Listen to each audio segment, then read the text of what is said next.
We all know that marriage takes work. But one local couple says it should also be bliss. Find out what they're doing to enrich marriages and the one thing they say is key to finding happiness with your spouse. Trust us, it will surprise you. Most of us seem numb to the numbers, but the divorce rates are staggering these days. One local Catholic couple wants to change that by challenging couples to live up to their vows. Consider it continuing education for your marriage. And this morning, you may be surprised by the one thing they ask couples when they sit down for session. I just want to know if you would spend the rest of your life with me. That's all we think about as women. You know, we want this beautiful fairy tale wedding and then think that we're going to just live happily ever after.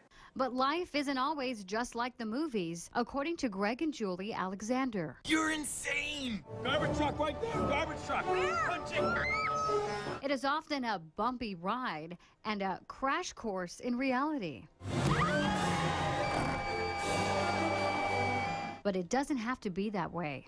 We give them hope in a world that has kind of taken hope away from marriage. The Alexanders are the creators of a Catholic parish-based program called Covenant of Love. I'm sorry, but this isn't mandatory, right? I mean, because we're so ready to get married, more than most. Let's just say we strongly advise it. It's a program for what happens after the walk down the aisle and just before the path of divorce. God has to be first, you two second. Even couples who have healthy marriages can take something away. Greg and Julie have taught us, though, it's not about staying together.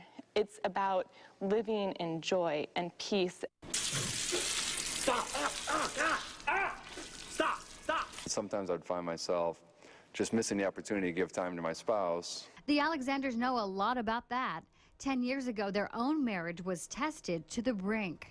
Very much living by the ways of the world, if you will, consumed with everything in terms of money, job, materialism, and all those different things that society says that we needed to be important. Out of their desperation grew their desire to help others and a full embrace of their faith.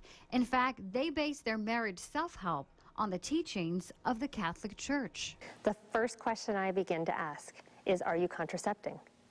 They look at me funny and they are like, well, why would you ask that? It's because it's the foundation of everything. The Alexanders know for many that concept may be hard to grasp, but they believe that is where true happiness in marriage begins. If we lose that ability to communicate freely, totally, faithfully, and fruitfully with our bodies, then ultimately that's going to have an impact on the physical. But no matter what you believe, the Alexanders say couples win by living the sacrament of marriage every day. Were we the first ones to fail the course? Who said the course is over? Now, right now, there are 2 churches in San Antonio that use the Covenant of Love program, and nationally there are 15 and even 2 across the globe.